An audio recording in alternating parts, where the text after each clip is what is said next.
شروع اللہ کے نام سے جو بڑا مہربان نہایت رحم والا ہے۔ آئیے اب شروع کرتے ہیں زکریا اور یحییٰ علیہم السلام کے واقعات۔ دن گزرتے گئے، ابراہیم اور یعقوب علیہم السلام کی نسل سے کچھ نیک لوگ پیدا ہوئے۔ ان کو آل عمران کے نام سے یاد کیا جاتا ہے۔ اللہ تعالیٰ سورہ آل عمران آیت 33 اور 34 میں فرماتے ہیں، اللہ نے آدم اور نوح اور خاندان ابراہیم اور خاندان عمران کو تمام جہان کے لوگوں میں سے منتخب فرمایا تھا۔ ان میں سے بعض کی اولاد تھے، اور اللہ سننے والا ہے، جاننے والا ہے۔ بے شک اللہ تعالیٰ نے تمام جہان کے لوگوں میں سے آدم کو اور نوح کو اور ابراہیم کے خاندان اور عمران کے خاندان کو چن لیا کہ یہ سب آپس میں ایک دوسرے کی نسل سے ہیں، اور اللہ تعالیٰ سنتا جانتا ہے۔ جس عمران کا ذکر قرآن مجید نے کیا ہے یہ داؤد علیہ السلام کی اولاد سے ہیں۔ زکریا علیہ السلام کی بیوی یحییٰ علیہ السلام کی والدہ عیشا اور مریم علیہ السلام کی والدہ حنا دونوں حقیقی بہنیں تھیں، اور زکریا علیہ السلام رشتے میں مریم علیہ السلام کے خالو تھے۔ اس طرح یحییٰ علیہ السلام اور مریم علیہ السلام آپس میں خالہ زاد ہیں۔ اللہ تعالیٰ نے اس دور کے کئی واقعات کی طرف اشارہ کیا ہے۔ سب سے پہلا تذکرہ مریم علیہ السلام کی پیدائش کا ہوا ہے۔ یہ واقعہ دمشق میں ہوا۔ زکریا بن دان سلیمان علیہ السلام کی اولاد میں سے تھے۔ دمشق میں زندگی گزار رہے تھے۔ عمر 100 سال سے زیادہ ہو چکی تھی۔ اس قصے کی ابتدا قرآن مجید نے عمران کی بیوی سے کی ہے۔ وہ مریم علیہ السلام کی ماں اور عیسیٰ ابن مریم کی نانی ہیں۔ بخاری، مسلم، ترمذی اور نسائی کی حدیث ہے، نبی کریم صلی اللہ علیہ وسلم نے فرمایا، اپنے زمانے میں مریم علیہ السلام سب سے افضل عورت تھیں، اور اس امت میں خدیجہ رضی اللہ عنہا سب سے افضل عورت ہیں۔ بہت سی احادیث میں 4 عورتوں کی فضیلت آئی ہے۔ نبی صلی اللہ علیہ وسلم نے فرمایا، سارے جہان کی عورتوں میں سے 4 عورتیں افضل ہیں: مریم بنت عمران، فرعون کی بیوی آسیہ، خدیجہ بنت خویلد اور فاطمہ بنت محمد رضی اللہ عنہن۔ پس ثابت ہوا کہ مریم علیہ السلام کو اللہ تعالیٰ نے بہت فضیلت عطا فرمائی تھی۔ زکریا علیہ السلام نے ان کی فضیلت دیکھی تو ان کے دل میں بھی اولاد کی خواہش پیدا ہوئی۔ وہ اس وقت تک بے اولاد تھے۔ عمر 100 سال سے زائد تھی۔ بیوی 90 سال کی تھی۔ اولاد کی شدید تمنا کے باعث انہوں نے اللہ سے دعا مانگی۔ سورہ مریم آیات 1 تا 6 میں ہے، یہ ہے تیرے پروردگار کی اس مہربانی کا ذکر جو اس نے اپنے بندے زکریا پر کی تھی، جبکہ اس نے اپنے رب سے چپ کے دعا کی تھی کہ اے میرے پروردگار، میری ہڈیاں کمزور ہو گئی ہیں، سر بڑھاپے کی وجہ سے بھڑک اٹھا ہے، لیکن میں کبھی بھی تجھ سے دعا کر کے محروم نہیں رہا۔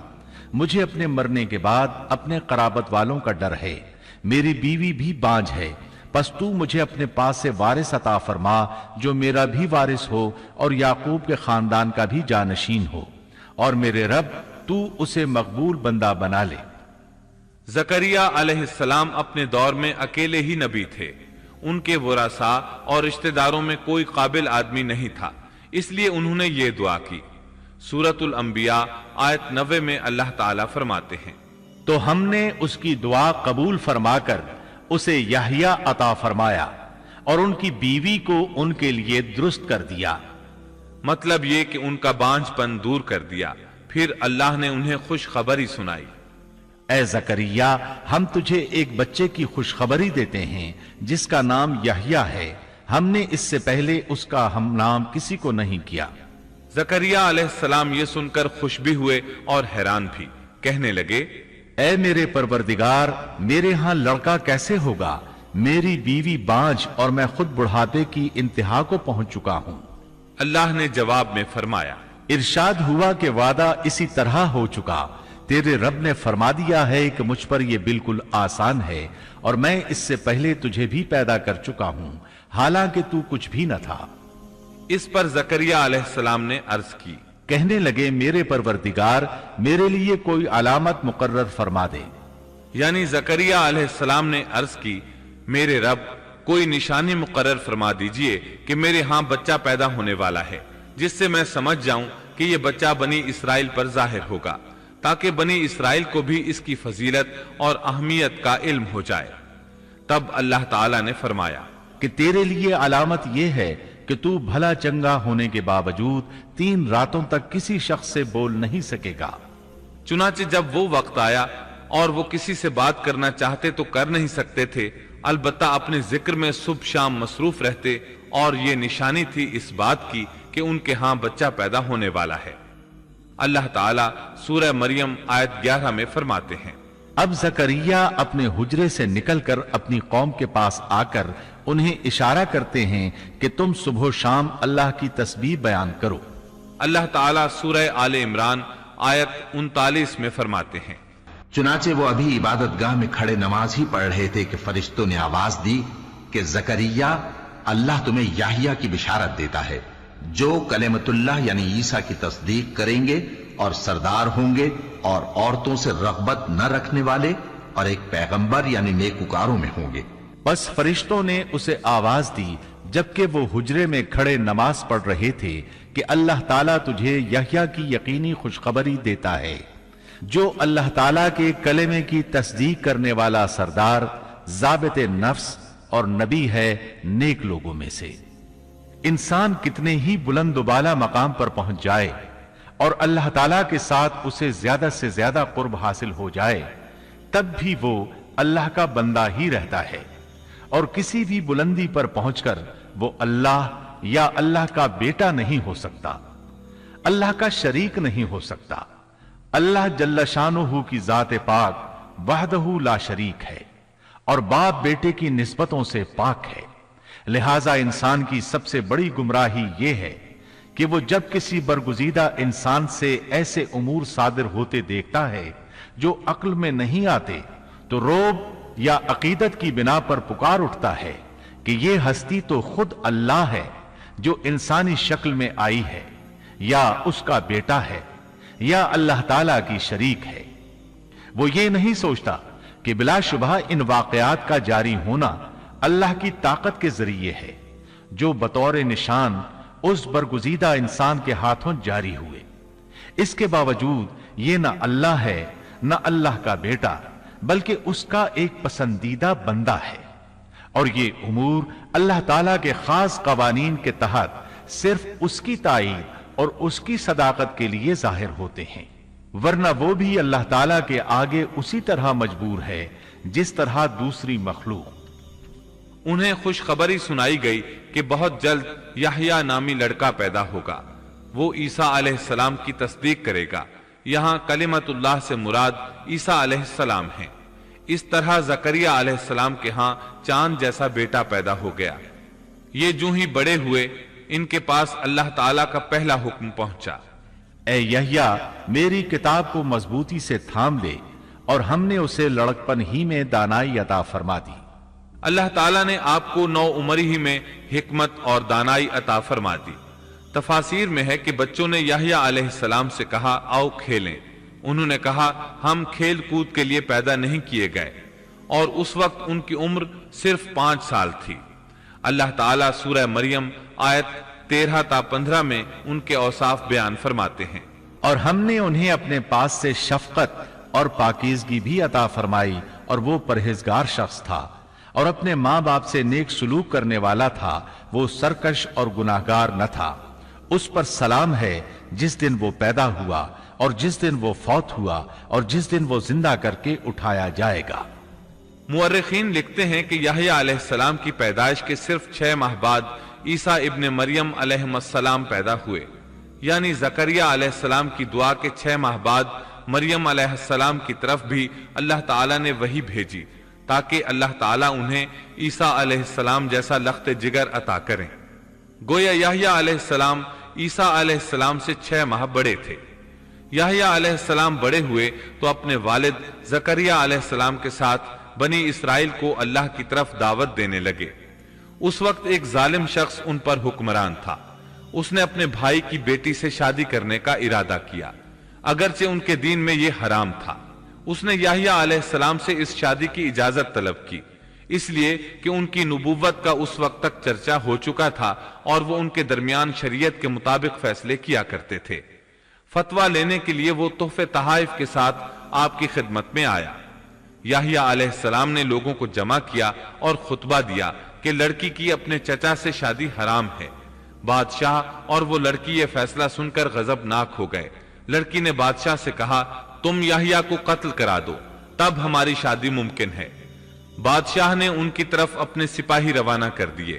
اس وقت یحییٰ علیہ السلام محراب میں نماز ادا کر رہے تھے۔ سپاہیوں نے انہیں قتل کر دیا۔ اس طرح بادشاہ نے اپنی بھتیجی سے شادی کر لی۔ اس کے بعد انہوں نے آپ کے والد زکریا علیہ السلام کو بھی قتل کر دیا۔ اس طرح اس دور کے 2 نبی قتل کر دیے گئے۔ عیسیٰ علیہ السلام باقی رہ گئے۔ آپ یحییٰ علیہ السلام کی زندگی ہی میں نبی قرار پا چکے تھے۔ اس وقت آپ کی عمر 30 سال سے کچھ اوپر تھی۔ امام بخاری رحمت اللہ علیہ نے صحیح بخاری میں حدیث اسراء کے تحت سیدنا یحییٰ علیہ السلام کے ذکر میں یہ روایت لکھی ہے کہ نبی کریم صلی اللہ علیہ وسلم نے فرمایا، جب میں دوسرے آسمان پر پہنچا تو دیکھا کہ یحییٰ اور عیسیٰ علیہم السلام موجود ہیں اور یہ دونوں خالازاد بھائی ہیں۔ جبریل علیہ السلام نے کہا، یہ یحییٰ اور عیسیٰ علیہم السلام ہیں، انہیں سلام کیجیے۔ میں نے انہیں سلام کیا، دونوں نے سلام کا جواب دیا۔ پھر دونوں نے کہا، آپ کا آنا مبارک ہو اے ہمارے نیک بھائی اور نیک نبی۔ سیدنا زکریا علیہ السلام کے تذکرے میں یہ آ چکا ہے کہ یحییٰ علیہ السلام کی والدہ اور مریم علیہ السلام کی والدہ حقیقی بہنیں تھیں۔ اس لیے حدیث معراج میں نبی کریم صلی اللہ علیہ وسلم کا یہ فرمانا کہ سیدنا یحییٰ اور سیدنا عیسیٰ علیہ السلام خالازاد بھائی ہیں، اسی رشتے کی طرف اشارہ ہے۔ دنیا میں اس سے زیادہ شقی اور بدبخت کوئی اور نہیں ہو سکتا جو ایسی مقدس ہستی کو قتل کر دے جو نہ کسی کو ستاتی ہو اور نہ کسی کے مال و دولت پر نظر رکھتی ہو، بلکہ اس کے برعکس بغیر کسی طمع اور اجرت کے اس کی زندگی قوم کی اصلاح اور خیرخواہی کے لیے وقف ہو چکی ہو۔ چنانچہ نبی کریم صلی اللہ علیہ وسلم نے اسی بنا پر سیدنا ابو عبیدہ رضی اللہ عنہ کے اس سوال پر کہ قیامت میں سب سے زیادہ عذاب کا مستحق کون ہوگا یہ فرمایا تھا، وہ شخص جو کسی نبی کو یا ایسے شخص کو قتل کرے جو بھلائی کا حکم کرتا ہو اور برائی سے باز رکھتا ہو۔ اقوام عالم میں صرف یہودی ہی ایک ایسی قوم ہے جس نے ایسے پاکیزہ نفوس کو بے تحاشا قتل کیا۔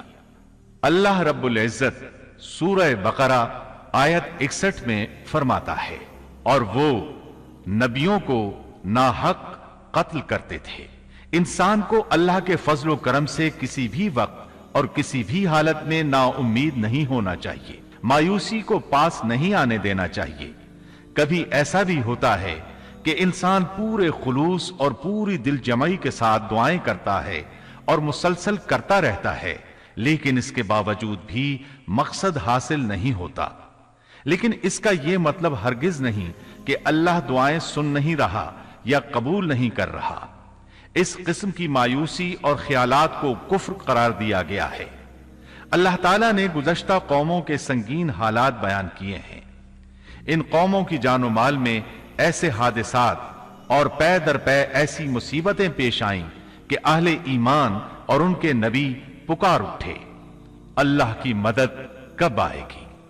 ایسی سخت گھڑیاں خوشیوں کا پیش خیمہ ہوا کرتی ہیں اور مصیبتوں کا دور ختم ہو جاتا ہے۔